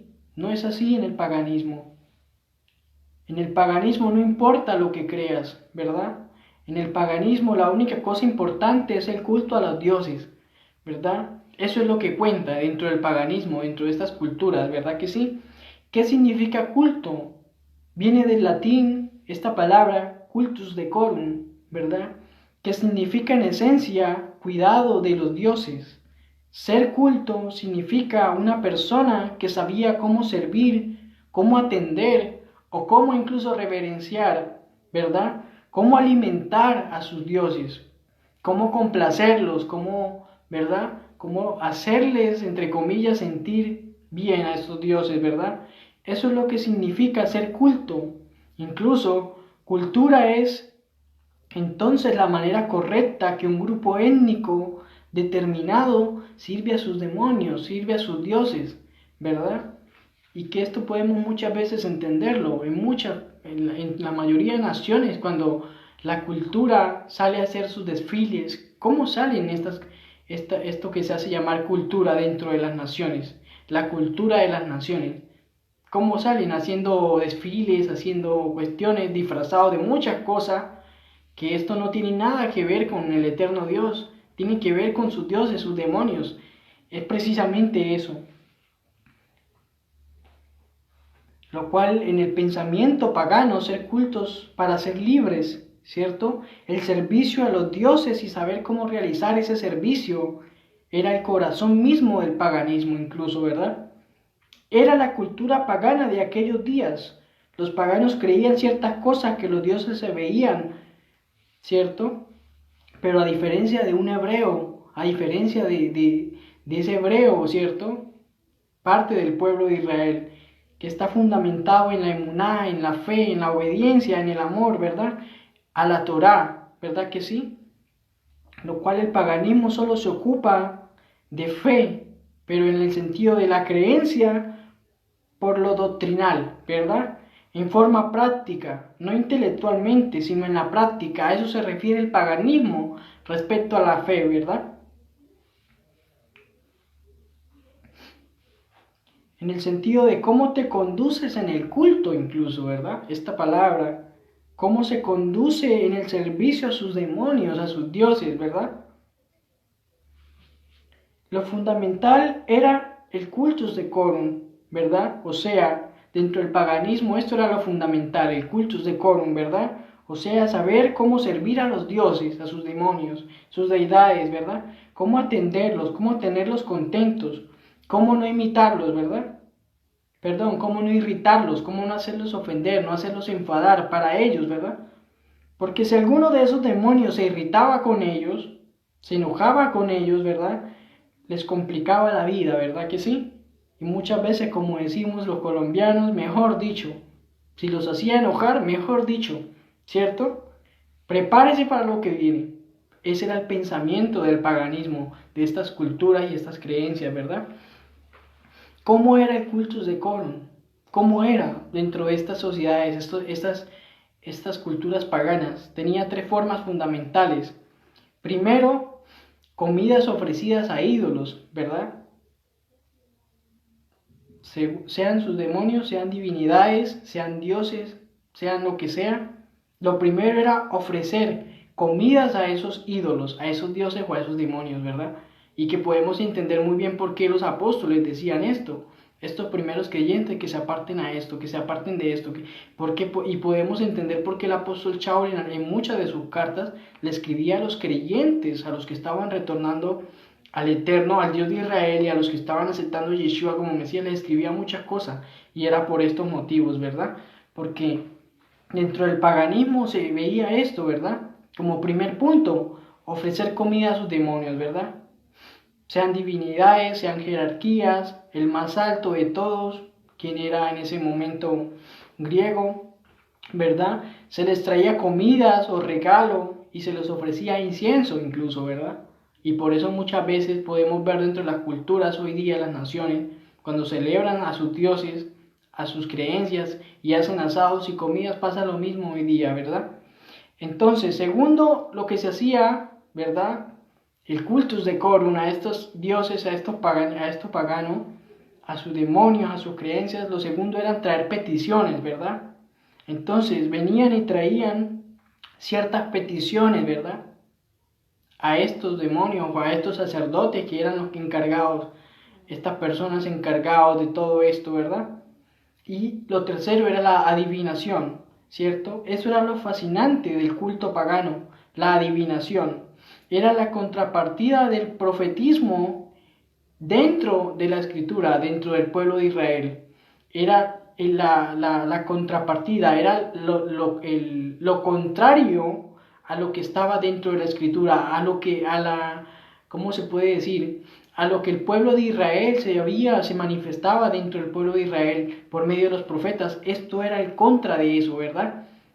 La adivinación, la contrapartida del profetismo dentro de el pueblo de Israel, ¿cierto? La gente iba a estos lugares donde estaban sus dioses para que los sacerdotes les adivinaran cosas y les profetizaran cosas, les leyeran el agüero incluso, ¿verdad? Todo esto se veía dentro de estas culturas paganas, ¿verdad? Incluso se comunicaran con el mundo de, entre comillas, esos dioses, esos demonios, ¿cierto? Para que esos sacerdotes les adivinaran cosas, les profetizaran cosas, ¿cierto? Y para que, entre comillas, les revelaran cosas, ¿verdad? Por cualquier cosa de agüeros, por cualquier cosa de adivinación. Ese era el tercer punto que se manifestaba en estos cultus decorum dentro de estas sociedades paganas, ¿verdad? Lo cual podemos entender, ¿cierto? Y podemos ver que todavía a la gente le gusta que le profeticen, todavía a la gente le gusta que le digan cosas, tipo de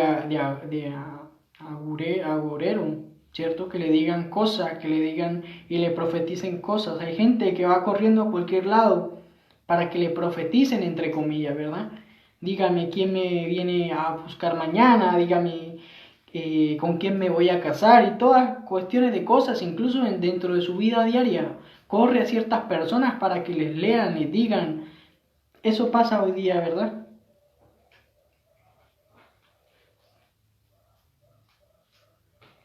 Ser pagano era participar de estas cosas sobre una base diaria, ¿cierto? Y la gente le fascina eso, que le profeticen cosas, incluso hoy día. se ve lo mismo, ¿verdad? Dentro del paganismo, entre las naciones. También a los paganos del imperio les gustaba muchísimo esto, ¿verdad? Con tal de recibir alguna adivinación le traían comida a esos dioses, a esas deidades, a esos demonios, ¿verdad? Comida sacrificada a los demonios, ¿verdad? Eso era parte del cultus decorum. La manera distintiva del paganismo era eso. Es decir, que podemos ver el contexto de la instrucción del apóstol Shaul, ¿verdad? Lo cual tiene que ser entendida cuando dice a los creyentes de origen pagano en la comunidad de Corinto, ¿verdad? Tiene que ser entendido esto, cuando el apóstol Shaul le dice a la comunidad de los creyentes, los que habían retornado y creían en Yeshua como el Mesías de Israel, lo cual el apóstol Pablo ahí en 1 Corintios capítulo 8, que ustedes con detenimiento pueden leerlo, ¿verdad? Lo cual le dicen, no coman cosas sacrificadas a los ídolos, ¿verdad? No coman cosas sacrificadas a los dioses paganos, ¿cierto? A esos demonios, los cuales ellos ya sabían quiénes eran, esos demonios y esos dioses paganos, provenían de allá de todo esto, ¿verdad? Lo cual el apóstol Shaul en esta carta incluso les insistía que no fuesen partícipes más con esos demonios, con esas culturas. Lo cual participar con estos demonios significa en su esencia volver al cultus decorum, ¿verdad? Continuar siendo paganos y que el peligro, ¿verdad? ¿Cuál era el peligro que estaba enfrentando? Que el pueblo veía venir, que el Dios de Israel, el Todopoderoso, viniera a ser visto como otro más, un Dios más, aparte de todo eso que estas culturas paganas tenían, ¿verdad? Y no el exclusivo, solo y único Dios, el eterno, para ellos. Con total separación del resto de esos dioses y esas divinidades que ellos previamente habían servido, ¿verdad? Durante su vida, durante gran parte de su vida, ¿cierto que sí? Lo cual podemos entender desde la perspectiva bíblica, ¿verdad? Porque el apóstol Shaul muchas veces se refirió en sus cartas acerca de esto, ¿verdad? Lo cual también podemos ver que el punto de las creencias no se miraba como confesiones incluso, ¿verdad? Sino que se miraba como éstas afectaban la moral, la conducta, el gran problema de los profetas, incluso de Baal, de abandonar a Hashem, al Todopoderoso, al Eterno, ¿verdad? Estamos hablando de Israel, ¿verdad? Incluso el pueblo de Israel, cuando abandonaban al Todopoderoso y se iban tras los dioses de Baal y tras otras cosas, ¿verdad? Lo cual eso era un gran problema, ¿verdad? ¿Por qué? Porque se dejaba el mensaje del monoteísmo, se dejaba el mensaje del único y eterno Dios, ¿verdad? Y lo cual es un tema de que se dejaba el mensaje y dejaban la Torá, dejaban los mandamientos del Eterno por ir tras estos dioses paganos, estos demonios, estas deidades, de los cuales el Eterno ya les había hablado en la Torá, de que no siguieran en pos de estas mismas naciones, de esta misma cultura, ¿verdad? Lo cual los profetas del Eterno se dedicaban, ¿verdad? El Eterno mandó a sus profetas para que ellos así mismo hicieran volver al pueblo de Israel, al Eterno, a Teshuvá, a retornar de nuevo al Eterno y dejaran todas estas cosas, ¿verdad? Incluso dentro de nuestros antepasados, el pueblo de Israel, ¿verdad? Y lo cual podemos ver que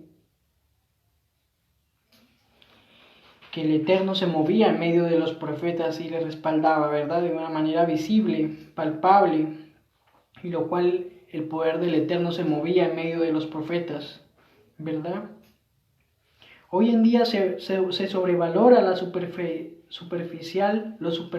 hoy en día se sobrevalora las ideas de cada creencia, ¿verdad? Hoy en día hay personas que se dicen tener un amplio conocimiento en la Torá, ¿verdad? Y que esto lo digo en el temor del Eterno, para que seamos instruidos, para que tomemos conciencia del eterno Dios de Israel, ¿cierto? De que ahora somos parte del remanente de Israel, ¿cierto que sí? Y que hay personas que se dicen tener ese amplio conocimiento en la Torá del Eterno, en los mandamientos del Señor, pero sus creencias o sus ideas son completamente de otra religión, de otro pensamiento religioso, ¿verdad? No pertenece precisamente de acuerdo al pensamiento de la Torá, ¿verdad? La manera de ver las cosas, las discusiones teológicas, ¿verdad?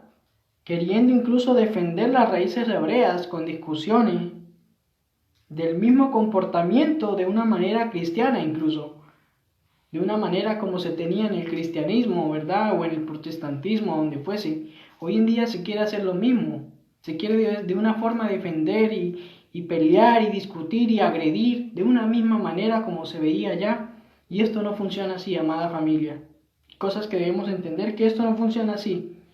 Es necesario profundizar, ¿cierto?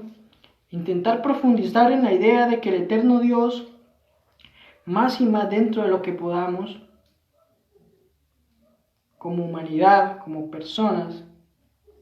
Un ejemplo, que si yo estoy leyendo este texto de la Escritura, este versículo está hablando del Mesías o no, dicen algunos, se preguntan muchos y comienzan discusiones, comienzan agresiones unos con otros, incluso dentro de comunidades de raíces hebreas, incluso con diferentes pensamientos doctrinales de cualquier tipo, ¿verdad? Entonces comienzan a hacerse estas cuestiones, está hablando de esta persona, no está hablando de esta persona, ¿verdad? Entonces comienza y es que este versículo está hablando del Mesías o de otra persona y comienzan las discusiones, ¿verdad? La pregunta en sí ya es errónea, ¿verdad? ¿Desde cuándo, desde las raíces hebreas, un texto significa una sola cosa? ¿Desde cuándo, verdad? Nosotros no hemos entendido que si el Eterno hemos retornado a la palabra, a la Torá, ¿verdad? Ampliar el conocimiento de la perspectiva hebrea y seguimos con ese chip religioso y dogmático cristiano del cual veníamos muchos hermanos en la emuná, en la fe, de raíces hebreas actualmente, vienen con ese mismo pensamiento religioso dogmático, problemático, ¿verdad? Y que el Eterno no le agrada nada de eso, ¿verdad?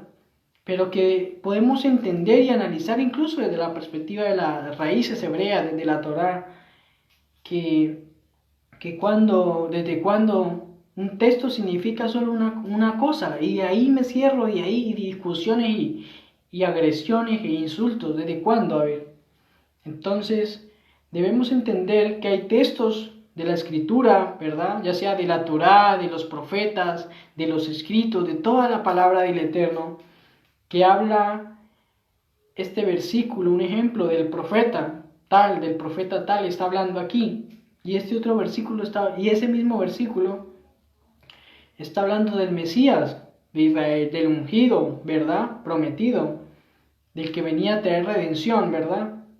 Y hay textos que hablan de ese mismo verso, sobre el pueblo de Israel incluso, ¿verdad? O habla así mismo de un profeta en especial, pero que ya la pregunta en sí te está poniendo en un lugar que ya no es el tuyo. Y eso es lo que debemos entender, ¿verdad? Todas las discusiones fuera ya no sirve. Es decir, podemos entender que en el primer siglo habían debates entre los Yehudim, creyentes en Yeshua, incluso, y aún entre los que no creían en Yeshua, pero que eran debates desde la perspectiva bíblica, con fundamentos y esto aquí, ¿verdad? Pero que no era como hoy día se maneja dentro de las naciones, y aún incluso ya conociendo de la Torá, de raíces hebreas, ampliando conocimientos, seguimos con este tipo de comportamientos dogmáticos y problemáticos, el cual no son bien, no son buenos, no son agradables ante los ojos del Eterno. Seguir cayendo en estos mismos comportamientos y errores, ¿verdad? Sino que es necesario ir corrigiendo como pueblo del Eterno estos errores. Para alguien que en su manera de ver y en su cosmovisión las profecías hablan de algo específico, para él los textos del Tanás solo hablan de eso, de esa creencia específica. Entonces solo va a haber en los textos una cosa y ya, ¿verdad? Porque para él es solamente un medio para ver lo que él cree y el texto va a decir solo eso y va a hablar solamente de eso, ¿verdad? Y muchas personas, incluso hoy día, dentro de las comunidades, se basan en una sola cosa y se cierran ahí, es de acuerdo al pensamiento esa forma de ver, ¿cierto? Esa cosmovisión de ver, ¿verdad? Pero que debemos entender que lo cual es una cosmovisión que proviene de la religión dogmática, es una cosmovisión que viene de allá, de la religión dogmática, ¿verdad? Porque desde la perspectiva hebrea bíblica se le da esa interpretación al verso, el verso tal, ¿cierto que sí? Del profeta tal, hablando del Mesías o hablando, ¿cierto? Asimismo en ese verso, hablando de sí mismo, ese profeta está hablando allí de sí mismo en ese verso, pero que a la vez está hablando del Mesías, ¿verdad? De Israel, que a la vez está hablando ese mismo verso de hacia el pueblo de Israel, ¿verdad que sí? Y que asimismo está hablando para ese mismo profeta muchas veces los versos y los textos de la escritura, ¿verdad? O para algo diferente, ¿verdad? Pero que asimismo en comunión con el Ruach HaKodesh se amplía el conocimiento o esa interpretación de ese verso o de ese texto de la escritura, ¿verdad? Pero que no es algo que se cierra en un solo pensamiento para formar tipo de discusión, ¿verdad? Lo cual esas discusiones no sirven de nada y lo cual el apóstol Pablo, el apóstol Shaul escribió una carta a Tito, un discípulo creyendo en Yeshua también, en el capítulo 3, verso 9 al 11, ¿verdad? Lo cual ustedes pueden analizar, incluso todo el verso 3 del capítulo del libro de la carta de Tito, apóstol Pablo a Tito, capítulo 3, verso 9 al 11, ¿verdad? En lo cual el apóstol Pablo está diciendo allí advertencia de no discutir con... Aquí dice esta traducción que la voy a leer, pero que ustedes pueden ir las traducciones que tengan, ¿verdad? Advertencia de no discutir con los que no conocen la Torá y la vida de Yeshua, pero manténganse alejados de debates tontos, historias de genealogías, controversias y argumentos de los escribas, ya que es infértil y sin valor, no es provechoso, no es de bendición ni espiritualmente ni nada.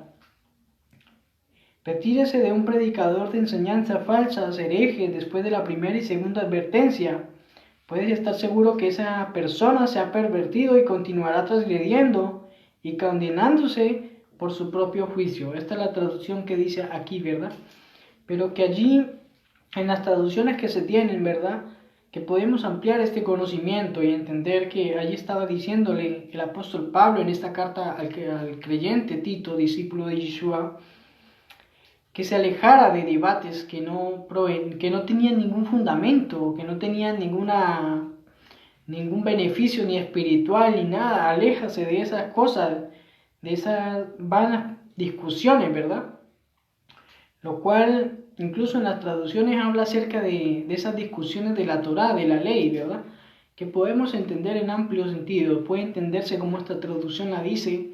Puede entenderse, por ejemplo, dentro de los diferentes tipos de comunidades de raíces hebreas, que porque el uno cree de esta forma y celebra estas fiestas, el otro no celebra de esta fiesta de acuerdo a la misma Torá, el otro celebra de esta forma el día de reposo, el otro celebra de esta forma las fiestas del Eterno, el otro dice que hay que colocarse esta cuestión, traje o vestimenta o etcétera. Podemos ampliar ese conocimiento allí, ¿verdad?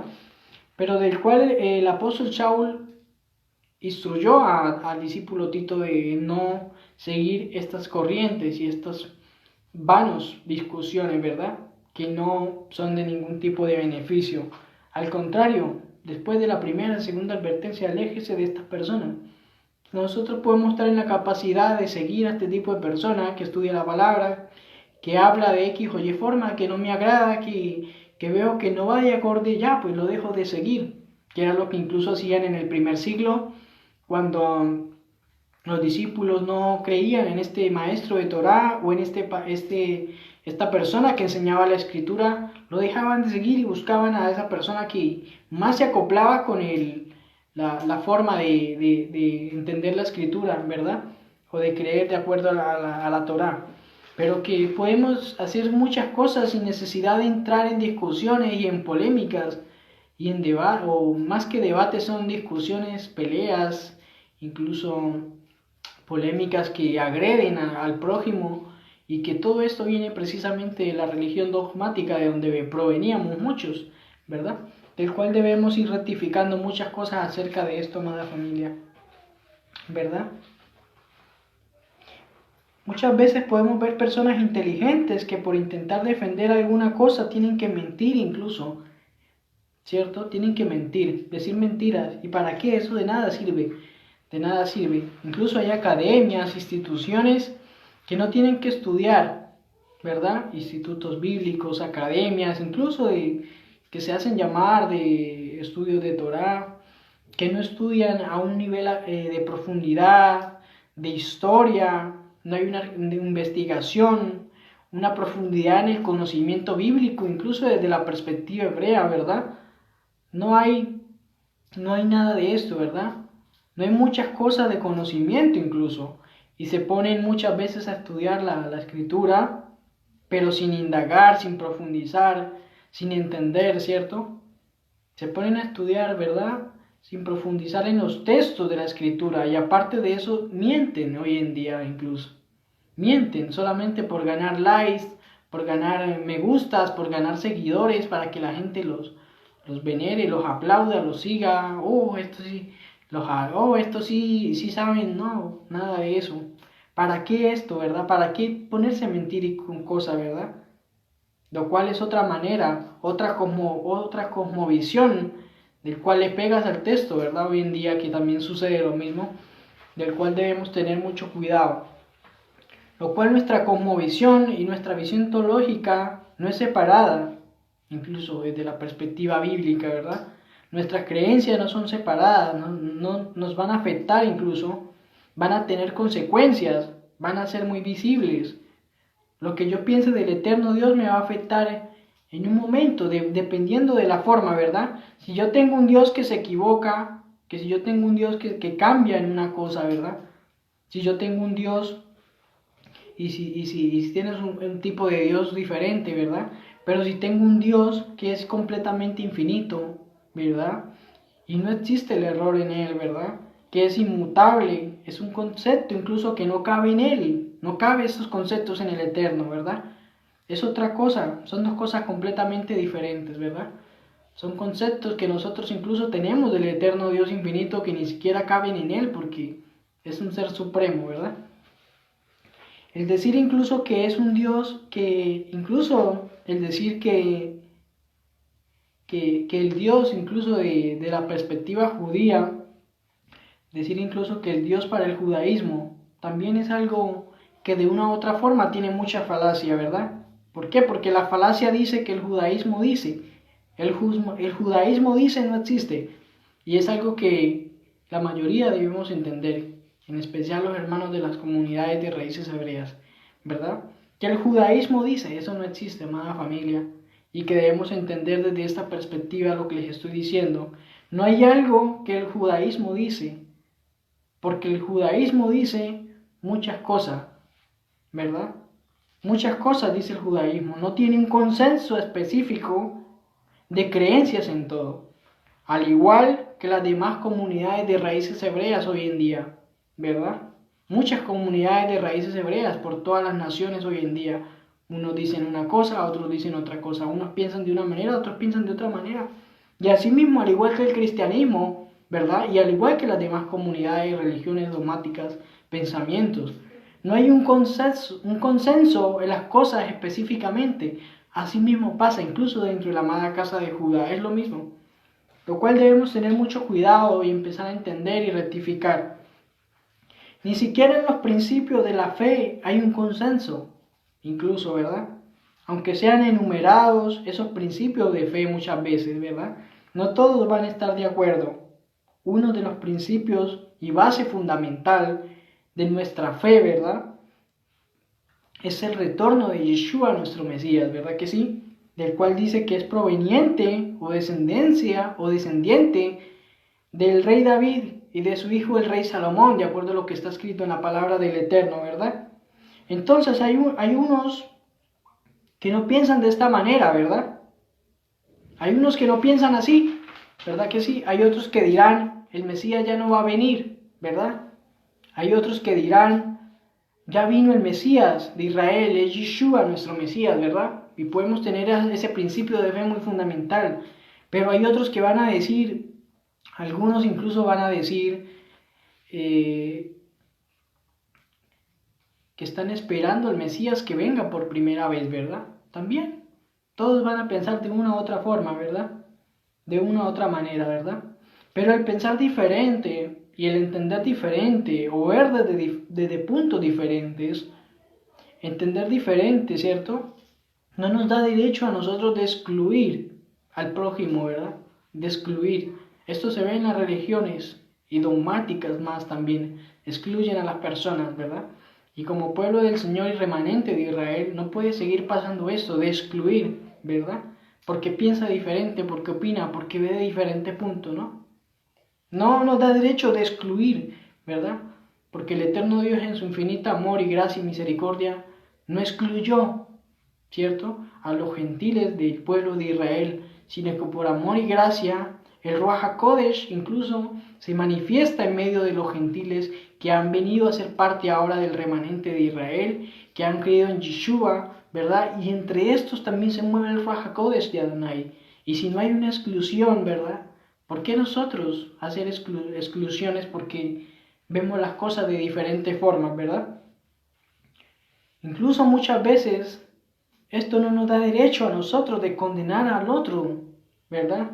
Mucho menos de creernos con la capacidad de mandar al infierno al prójimo, a la otra persona que piense distinto a mí. Y muchas veces pasa esto, ¿verdad? No hay un consenso en todo, tampoco cualquier concepto u opinión encierra una creencia o religión en especial, no, ¿verdad? Incluso cada uno se puede inventar la raíz de fe que quiera en sí mismo, ¿verdad? Y no quiere decir que cada uno diga lo que quiera, y ya eso es raíces hebreas o Torah, ¿verdad? Pero que esto puede pasar incluso, ¿verdad?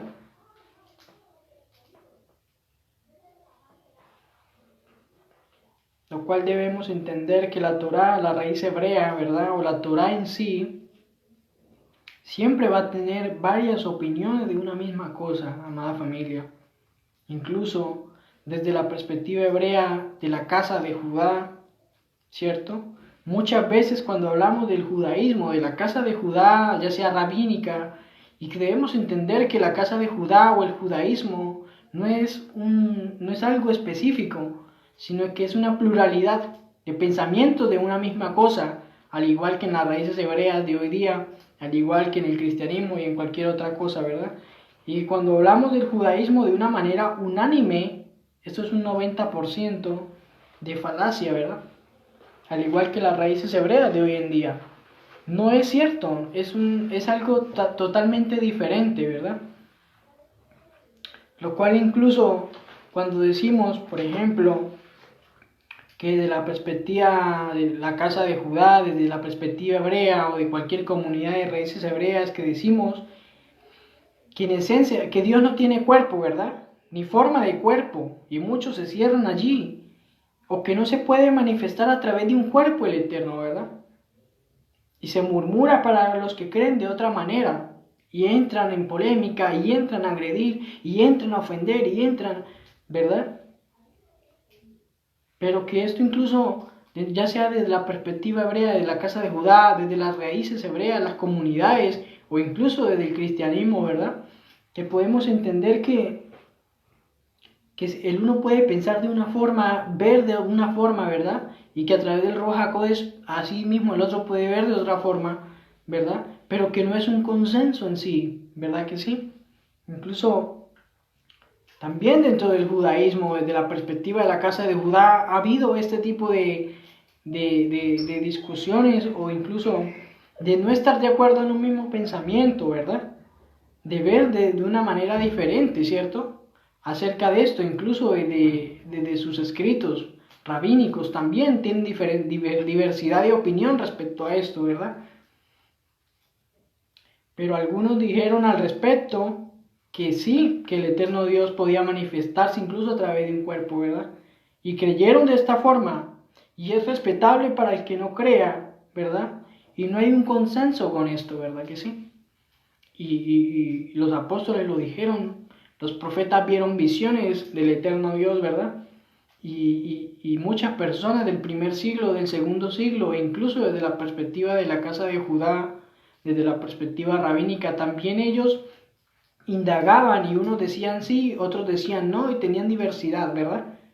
Pero lo cual podemos también entender de acuerdo a lo que dijo el apóstol Pablo, el apóstol Shaul, en 1 Timoteo capítulo 3, verso 16, ¿verdad? Lo cual dice allí algo allí dice la verdad fundamental de nuestra fe hebrea, ¿verdad? Lo cual el apóstol Pablo le escribió a Timoteo: te escribo estas cosas con la esperanza de llegar a ti pronto, pero si me demoro, sepas cómo conducirte en la casa del Señor, que es la comunidad del Dios viviente, del Elohim, del Dios viviente, columna y fundamento de la verdad. Grande, sin duda alguna, es la verdad fundamental del misterio de nuestra fe, que anteriormente estaba escondida, lo cual dice Elohim, el Dios, el Todopoderoso, fue manifestado en carne, justificado en el Ruach, visto por los Malachim, por los ángeles, ¿verdad? Justificado en el Espíritu, visto por los ángeles, y proclamado entre las naciones, creído en el mundo y ascendido a la gloria, ¿verdad? Lo cual el apóstol Pablo está hablando aquí precisamente dice que es un misterio, ¿verdad? Que fue un misterio de nuestra fe anteriormente incluso, que estaba escondido, que no había sido manifestado, revelado, ¿verdad? Y que lo fue manifestado en carne, justificado en el Espíritu, en el Ruach HaKodesh, visto por los ángeles y proclamado entre las naciones, entre los gentiles, creído en el mundo y ascendido a la gloria, ¿verdad? Lo cual el apóstol Pablo habló respecto a esto precisamente, ¿verdad? Que hay personas que no lo creen así, ok, incluso desde la perspectiva de las raíces hebreas, y eso no nos da derecho a, no, seguimos siendo hermanos en la fe, creemos en Yeshua, nuestro Mesías, nuestra base fundamental de nuestra fe, ¿verdad? Y que debemos entender que por un lado, ¿verdad? Debemos hacer una división muy importante, ¿verdad? Y es hacer una diferencia entre dos conceptos que tenemos que conocer. ¿Verdad que sí? El primero se llama la esencia de Dios, la esencia del Todopoderoso, la esencia de Elohim, ¿verdad? Él mismo, esa esencia de Él misma infinita, esa esencia poderosa, ¿cierto? Esa esencia del Eterno, ¿verdad? Por un lado, debemos entender eso. Yo tengo mi esencia, un ejemplo, ¿verdad? ¿Tú puedes ver mi esencia? No, ¿verdad? Tú puedes ver mis acciones, ¿verdad que sí? Puedes ver mi cuerpo incluso, ¿verdad? Puedes ver mi expresión, ¿verdad? Puedes percibir mi forma de ser, ¿verdad que sí? Pero mi esencia no la puedes percibir. Quizás no puedas percibir la esencia de las cosas, ¿verdad? Las formas que esta toma, después sí la puedes percibir, ¿verdad?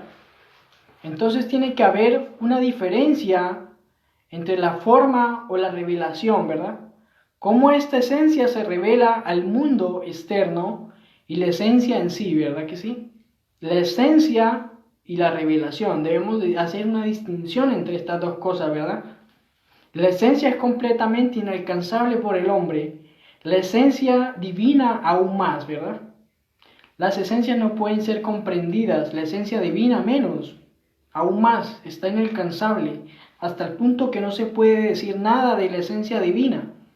¿Por qué? Porque la esencia divina es completamente infinita, ¿verdad? Y en el momento que se le dé un adjetivo positivo, incluso ya se está limitando, porque todo adjetivo es de tu léxico, de nuestro léxico limitado, ¿verdad? Es decir, que aún con nuestro léxico limitado, no definimos completamente la esencia divina del Creador, del Todopoderoso, ¿verdad? Muchas veces decimos, el eterno Dios en esencia es bueno, ¿verdad? Pero no entendemos que el concepto bueno es un concepto que en este mundo limitado existe, pero en el mundo infinito, ¿verdad? Va mucho más allá, ¿verdad? Va mucho más allá, no tiene límite. Esto aquí es un concepto en léxico en el mundo limitado, ¿verdad? Para definir algo, ¿verdad que sí? Todas las ideas limitadas no pueden existir de esa misma manera en el mundo infinito del Creador, ¿verdad? porque ahí hay algo esencialmente infinito. Incluso el concepto infinito es un concepto que niega la finilidad, ¿verdad? Se sabe que no es finito, pero no es que se sepa en sí lo que sí es lo infinito, ¿verdad? En ese nivel ni siquiera se puede pensar, ¿verdad? ¿Y por qué? ¿Cómo lo hacemos? La esencia del eterno verdadera y profunda, no a simple vista, por serlo todo, ¿verdad? Está en todo, como era antes de la creación y contenía en su esencia, ¿verdad? Todo tipo de plenitudes, la esencia divina, ¿verdad? Todo tipo de alabanzas.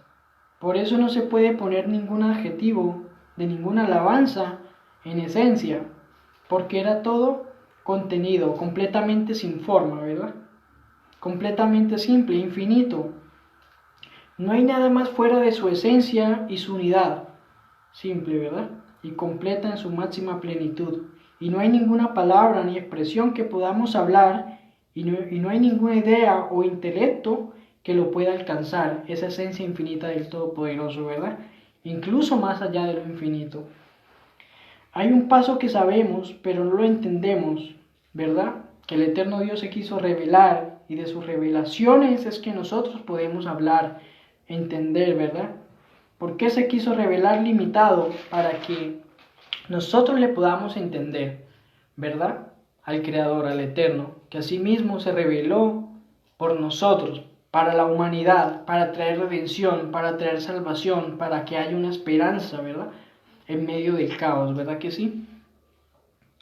Lo cual, lo más importante, y que Adonai no lo quiera, ¿verdad? Que lleguemos a pensar que son dos dioses en la creación, que son dos dioses allá en lo infinito, en el mundo superior, ¿verdad? La esencia del eterno y la revelación no son dos, ¿verdad? Son una sola cosa. Se reveló a través de la creación y a través de muchas cosas el Eterno se ha manifestado y se ha revelado, ¿verdad? A través del Ruach HaKodesh, ¿verdad? A través de Yeshua, nuestro Mesías, ¿verdad? Y que podemos entender que la revelación no es parte de la esencia máxima, ¿verdad? Del Eterno, pero que es el medio para sí mismo revelarse, lo cual está unido a Él, al Todopoderoso, al Eterno, ¿verdad? La esencia es el medio para sí mismo el Eterno revelarse, ¿verdad? A nosotros de una forma finita, y lo cual eso está unido con Él, ¿verdad? Asimismo como el profeta, varios profetas lo escribieron, vieron revelaciones, vieron visiones respecto al Eterno Dios, e incluso en la Torá, Moshe vio revelaciones del Eterno Dios, ¿verdad? Incluso en las cartas de los apóstoles, en las revelaciones de las últimas revelaciones que se le dieron a Juan, también igualmente en Apocalipsis, ¿verdad? Lo cual podemos ver que el profeta Isaías, en el capítulo 6 del profeta Isaías, verso del 1 al 5, el profeta Isaías ve una visión, ¿verdad? Y fue cuando fue llamado, ¿verdad? Visión del llamamiento del profeta Isaías, ¿verdad que sí? Lo cual dice, en el año de la muerte del rey Usías, yo vi a Adonai sentado en un trono alto y exaltado, y el ruedo de su talit llenaba el templo. En algunas traducciones dice, sus vestiduras o sus faldas llenaba el templo, ¿verdad? Y dice, alrededor de él había serafín, cada uno tenía 6 alas, con 2 cubrían sus rostros, con 2 cubrían sus pies, y con 2 ellos volaban, ¿verdad? Acerca de estos serafines. Y dice, ellos clamaban gritando el uno al otro, Santo, Santo, Santo es Adonai, el Señor de los ejércitos. Toda la tierra está llena de su gloria. Los dinteles de las puertas se estremecieron y el sonido de su clamor, y su casa fue llena de humo. Entonces dije, ay de mí, porque estoy punzado en el corazón, por ser un hombre con labios inmundos, habitando en medio de un pueblo con labios inmundos. He visto con mis propios ojos al Rey, el Dios de los ejércitos, el Elohim de Israel, ¿verdad? El Dios de los ejércitos. Entonces el profeta Isaías tuvo esa visión, esa revelación, una revelación, ¿verdad? En el espíritu. Y dice que vio a Adonai, al Elohim de Israel, de los ejércitos, ¿verdad? Y que esto mismo nos conecta con Apocalipsis capítulo 4, la visión que Juan vio también, del que estaba sentado en el trono, ¿verdad? Incluso en el Apocalipsis capítulo 1, al principio también da detalles de este que está sentado en el trono, cómo está vestido, su falda llena en el templo, o su talit, o su manto, ¿verdad? Y que dice que está sentado en el trono también en Apocalipsis capítulo 4, de los cuales dice igual también como lo vio el profeta Isaías, que los ángeles le dicen santo, santo, santo, el Señor Dios Todopoderoso, ¿verdad? Y que podemos entender que de una u otra forma el eterno Dios se revela y se manifiesta y se ha manifestado a través de Yeshua, el Mesías de Israel, ¿verdad? El cual está sentado en el trono de la gloria, de la majestad, del poder en las alturas, no porque sea dos dioses, dos fuerzas, dos poderes que gobiernan, que el Eterno nos guarde, porque no es lo que está escrito en la palabra, pero que es el medio en el cual el Eterno Dios, ¿verdad?, se revela a este mundo, se ha revelado a este mundo para traer redención, perdón, salvación, para redimirnos, para hacernos retornar de nuevo al Padre, ¿verdad?, al Eterno, al Creador, y que a través de Yeshua podamos ser redimidos, restablecido, el tabernáculo de David en medio de las naciones, como lo dijo allá el profeta Amós, ¿verdad?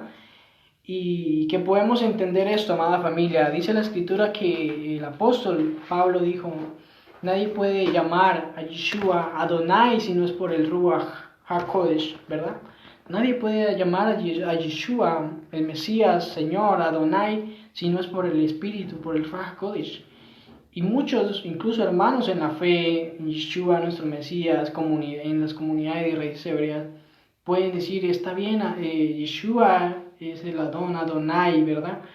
Es Adonai, ¿verdad? Pero no en esencia, no la esencia del Adonai, no en esencia, sino una revelación que se manifiesta a este mundo para ese propósito que el Eterno tenía desde el principio de la creación, ¿verdad? Otros podrán decir que no, y eso es respetable, y seguimos siendo familia, seguimos siendo remanente de Israel, seguimos siendo hermanos en Mashiach, ¿verdad? Y es lo importante, no entrar en cosas, en contiendas como las paganos, como estas costumbres paganas y como estas costumbres dogmáticas y religiosas de las naciones, sino que podamos día a día ser pueblo apartado para el Creador, ¿verdad? Rectificando muchas cosas, incluso, ¿verdad? Que si yo llamo al Mashiach, al Mesías de Israel, Yeshua, bueno, excelente, ¿verdad? Porque he visto el poder en su nombre, Yeshua, ya, ok, si lo llaman Yahshua y has visto el poder del Eterno manifestarse a través del nombre Yahshua, ok, es respetable, ¿verdad? Asimismo, Yehoshua o Jesús, Jesucristo, es respetable, ¿verdad? Pero que nada de esto, ¿verdad? En vez de unirnos como remanente y como pueblo del Señor siendo uno solo, ¿verdad? Armamos discusiones innecesarias y divisiones que el Eterno no quiere, ¿cierto? Y que podamos entender que cuando nuestro Mashiach retorne nos encuentra a todos preparados, fortalecidos, esperándoles, limpiándonos, purificándonos, esperando allí el retorno de Yeshua, nuestro Mesías, ¿verdad? Y que no nos encuentre desprevenidos, desconcentrados en debates y en discusiones y agrediendo al prójimo innecesariamente, ¿verdad? Sino que podamos estar preparados, que cuando Él retorne, Él nos enseñará todas las cosas, su nombre, como lo pronunciamos, de acuerdo a lo que esté en la Escritura, nos enseñará las cosas, ¿verdad? Entonces, amada familia, el Padre Eterno les guarde, les bendiga, tengan todos el shalom del Eterno durante esta semana, el gozo del Señor sea sobre sus vidas, el shalom de Adonai. El Padre les guarde y les bendiga, amada familia, bendecido día para ustedes, y asimismo podamos día a día gozarnos en la presencia del Eterno, ¿verdad? Shalom.